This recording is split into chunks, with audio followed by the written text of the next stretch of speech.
On today's episode, we're going to talk about how to show trust and respect while also creating a legacy with your team. And all this week, we're sharing how we talk about here at BME, which stands for Business Marketing Engine. We talk about how we use our guiding principles and our core values to really create a culture that not only protects and supports our team and our company, but allows us to really serve our clients at the highest level. So listen in, and I will share with you our last two guiding principles since we've been talking about these for a couple of weeks now.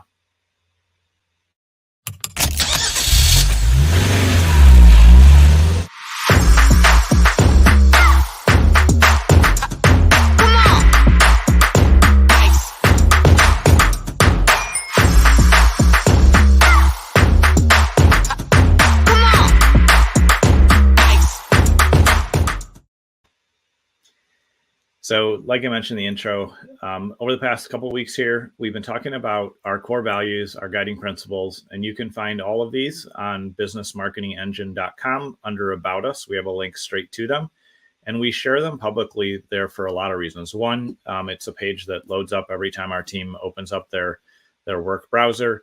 And also, just as importantly, I want our clients and all those that we work with to understand who we are and how we operate. So I'm going to read through our next two guiding principles, number 14, trust and respect, and number 15, which is impact and legacy. I'm going to read through these together. These are a little bit longer ones, but I'm going to read them through, and then I'm going to explain to you what really triggered me putting these in place, what really prompted that. And then I'm going to share with you why I believe having, guiding principles is important, but also why these specific ones are things to consider and even model after as you create some for your own organization. So number 14, trust and respect. We believe in treating others like our dearest loved ones. We show up and serve and provide the highest value every single day. We extend trust and show respect to all those around us. At BME, we are not all the same, and that's what makes us strong. We are committed to creating a diverse environment and are proudly an equal opportunity employer. All clients, team members, and applicants receive the same level of consideration, respect, and opportunity, regardless of their race, color, gender identity or expression, sexual orientation, birthplace, genetics, disability, age, or veteran status. We do not tolerate discrimination of any kind and expect everyone in our organization to uphold the highest standards of love and kindness in all their communication and actions. And number 15, impact and legacy. The work that we do changes the world and the lives of our clients for good. We acknowledge and take pride in the fact that we create lasting impact because we are Team BME. And when I first started going through these guiding principles on the show, I didn't realize until we started having these episodes that almost all the guiding principles are coupled together. And this is the same thing here between 14 and 15.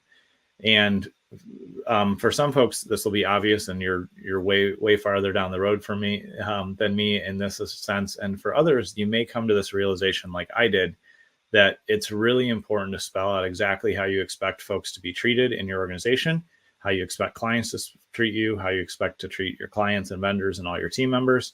Because when it's spelled out, it gives you a position to be able to have, some of the more challenging conversations. And one of the stories that comes to mind is I hired somebody to come in to a leadership role in our company a few years ago. And I had known their public persona. I had done a podcast with them. I had met them in person. I had done a lot of what I thought was good due diligence, but I actually failed to have my team do due diligence before I hired them, and I shortcut our own processes, which ended up biting me in the ass and costing me time and money. But what bothered me the most is after ending up redeploying this person, terminating their contract and letting them go, I found out that they had said some incredibly sexist things to a couple of our team members. And it really pointed out to me that as the CEO, as the founder, as someone responsible here to serve our team, it was really important for me to spell out exactly what I expect from everybody, from team members, from everyone else. And so this is one of our guiding principles that I've updated once or twice. I've made the language more specific and clear because we truly are an inclusive organization here. And we would never tolerate any of the behavior that I read out there earlier, where people are being disrespectful for any reason of who they are, just, inherently of who they are. We are a high performance company. I expect deliverables. I expect results. I expect to get great results for our clients. And I also expect that as we do that, everyone can be respectful and kind. So that was an example of somebody internally who did not have the same values and principles as me, Interestingly enough, this is something I've learned. They talked a ton about, their principles and who they were and how, what high morality they had, and like more than normal. And that ended up being something that I kind of wrote down as a red flag to watch for in the future. Because my partner Rachel always says, confidence is quiet and insecurity is loud.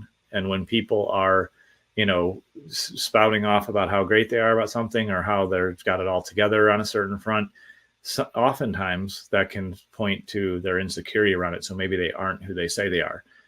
Sometimes we're just insecure, but we still do have the skill. But other times when I observe that, when people are really outspoken about something, I make a mental note of it and go, okay, I need to watch that because they have some insecurity around that. Another time actually happened earlier this year where I had a great interaction with a prospect who was a client years ago of ours on a much smaller project. They came on and needed some content needs. They were a large company. And I was working with my point of contact. I had great interaction, great discovery call all the way through the kickoff call. Everything seemed really great.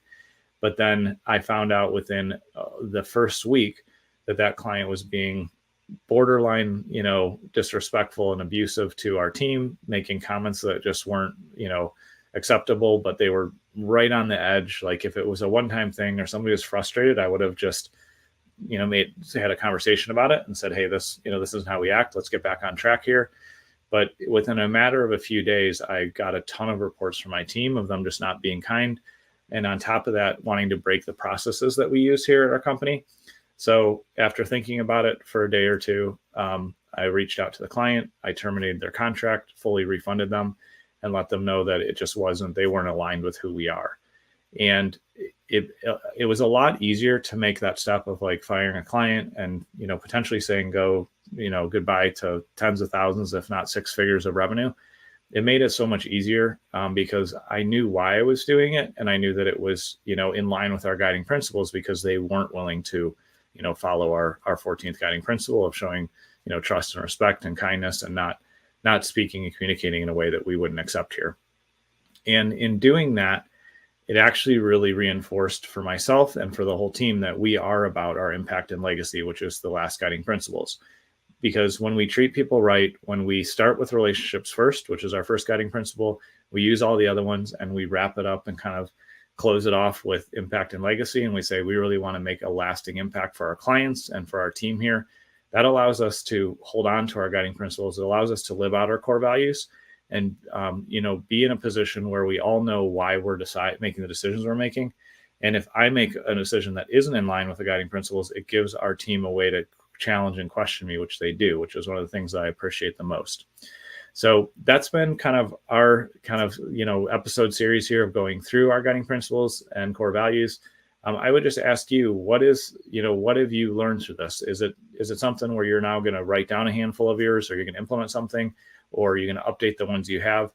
How can you take what you believe, your principles, your core values, how you operate every day? How can you take those and externalize them so that as you continue to grow your team, even if it's just you starting out now, when you bring another person on, or if you're at 10 or 20 people and you're bringing more on, whatever stage you're at, you're going to have this nice tool set, this externalized tool that says, here's how we think, here's how we make decisions, and here's how our core values, line up with what we do every day.